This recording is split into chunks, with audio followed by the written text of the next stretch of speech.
Hello, my friends, families, and colleagues.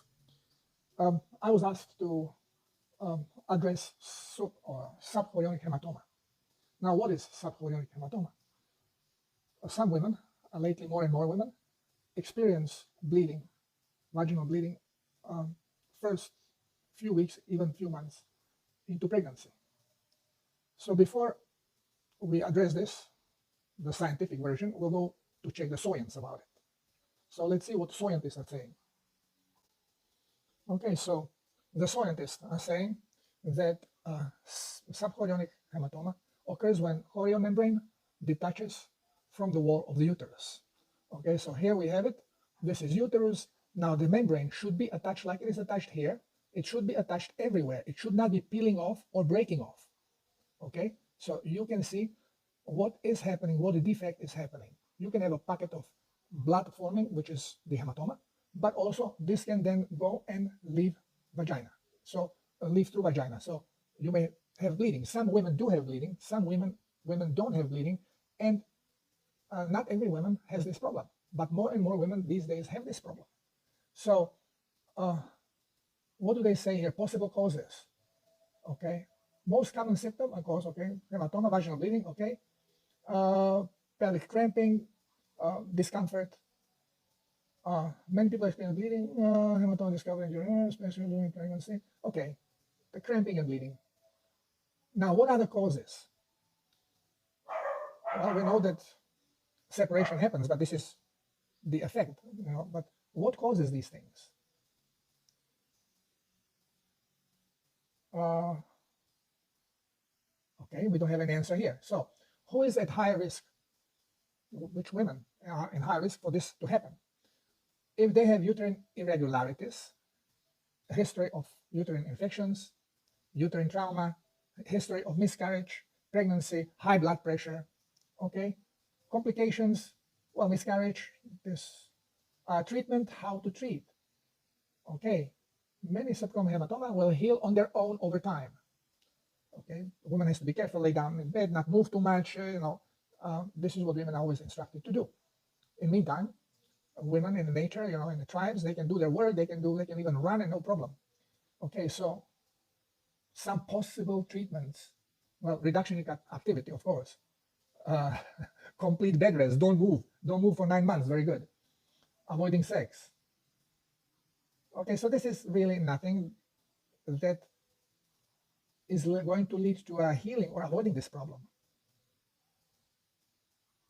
Okay, let's see. Yeah, this is considered high-risk pregnancy.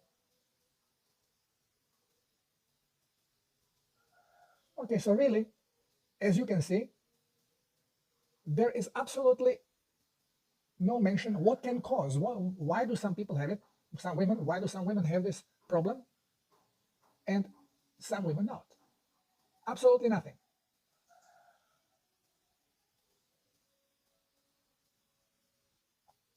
I'm looking, nothing.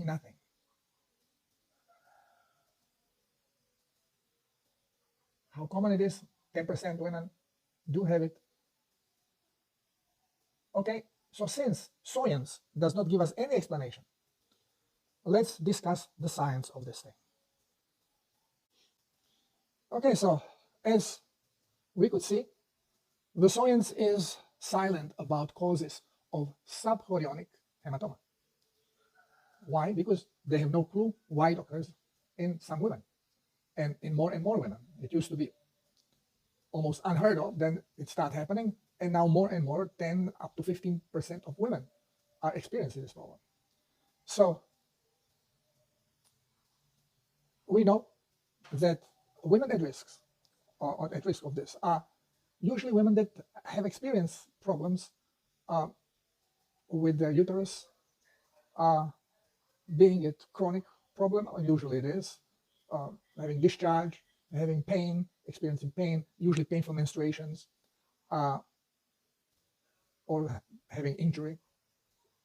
Now, why do women experience problem with their reproductive organs? Well, we address this in various different situations with various so-called different diseases, and it always comes to the same thing: toxic blood. since uterus has to be supplied, first has to be cleansed regularly, has to be flushed, plenty of blood comes there. If blood is toxic, plenty of toxins. And the body always tries to separate these toxins, causing cysts or growths where they accumulate these toxins, so cleaner blood can proceed into the organ.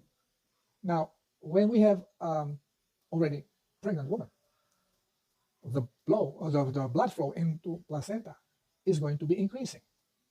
Again, if the woman is toxic, has toxic blood,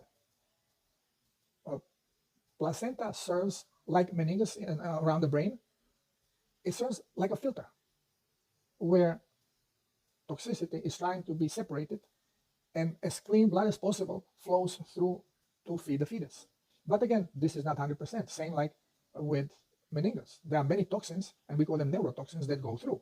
One of them is garlic. Another one is ginger. Even onion. Okay? They will send the toxins through. But there are many more.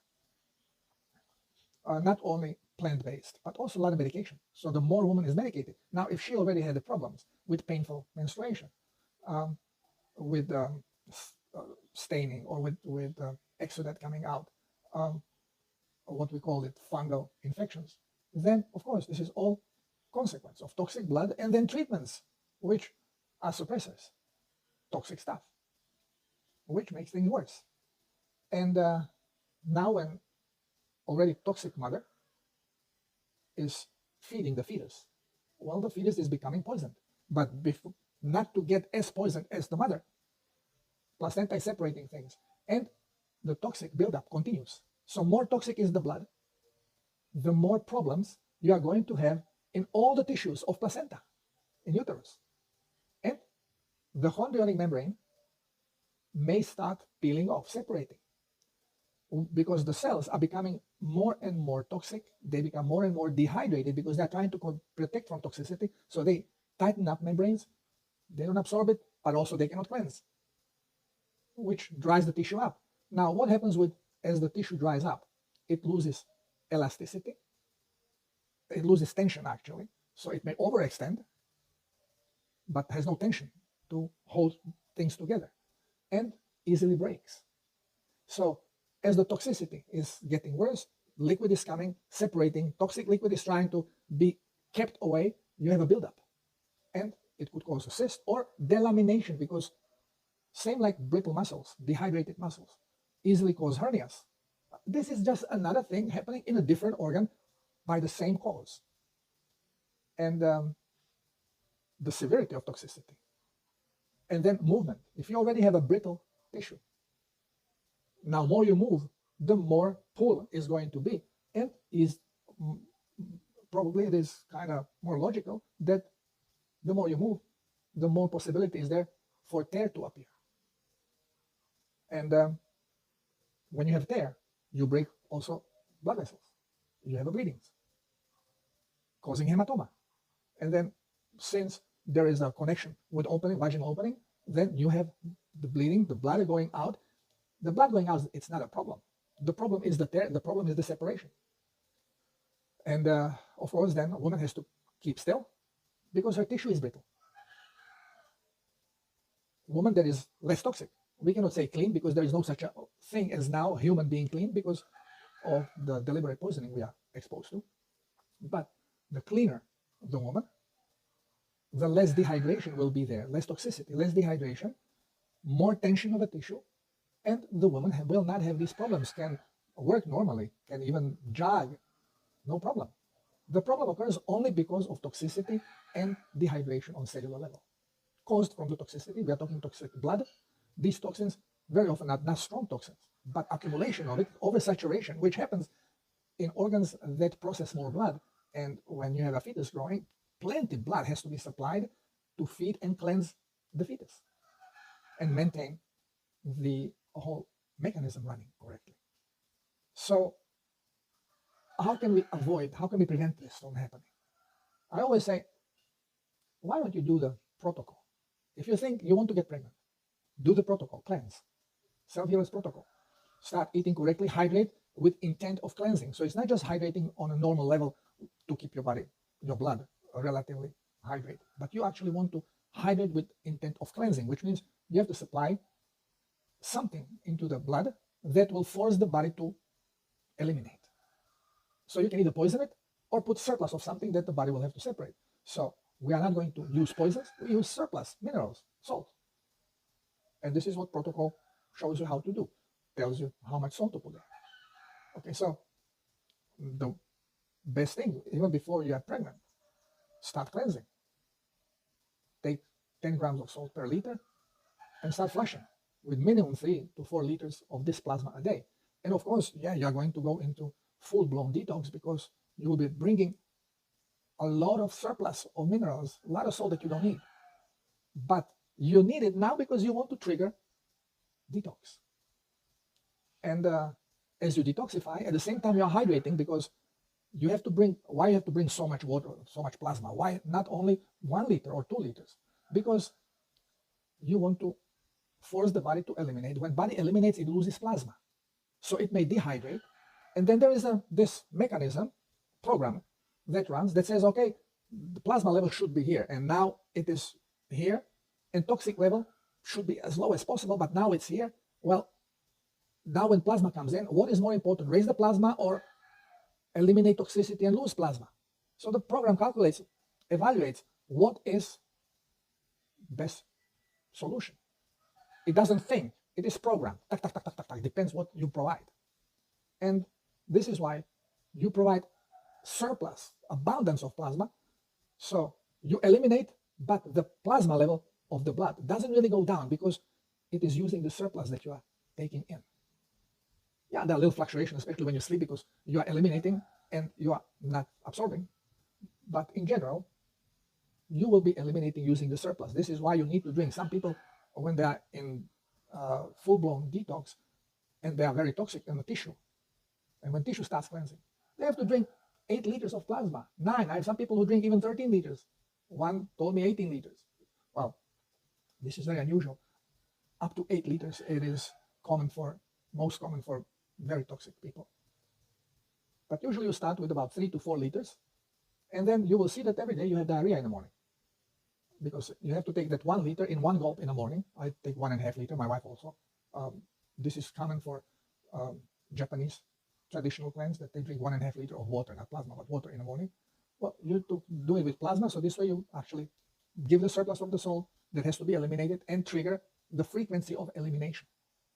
And by doing so, you are going to keep cleansing the body. And you will see that your problems, menstrual problems, will go away. No more pain in menstruation. No more fungal infections. You're going to cleanse all this out. And this is then good stage. Okay, now you can get pregnant. And you don't have to worry about having any problems. Of course, don't get this stuff in your body. Not you, definitely not a baby when it's born. And definitely not when you're pregnant. Okay? Because it's pure poison going into your body. What do you think your body is going to do?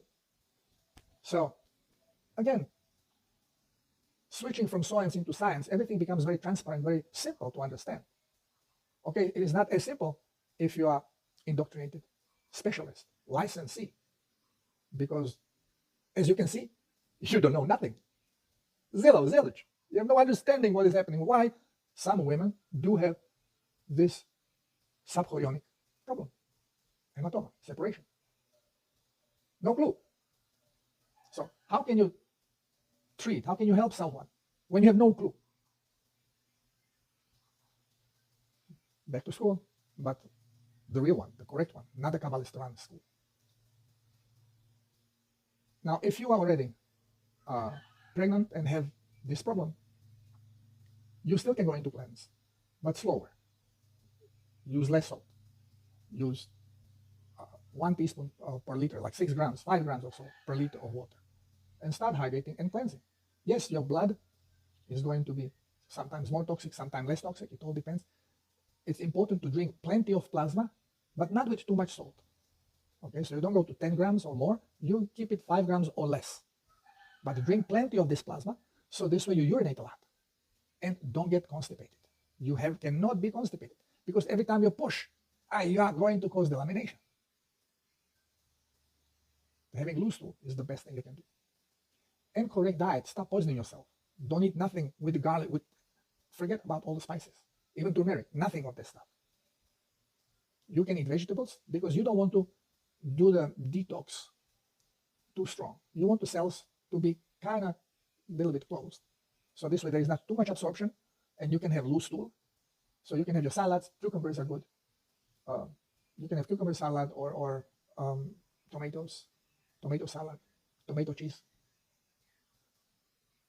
So have some vegetables. So this way, but as a salad raw. I advise not to cook vegetables. Don't take starches. But salads in this case to slow down the cleansing, slow down the absorption, and you will not go into full-blown detox that is going to poison your blood more. As long as there are some toxins coming in on low level, your cellular membranes are not going to be opening. The cells are staying kind of prepared, closed, moderately, and not a big cleansing is going to be happening, but sufficient for you to feel better.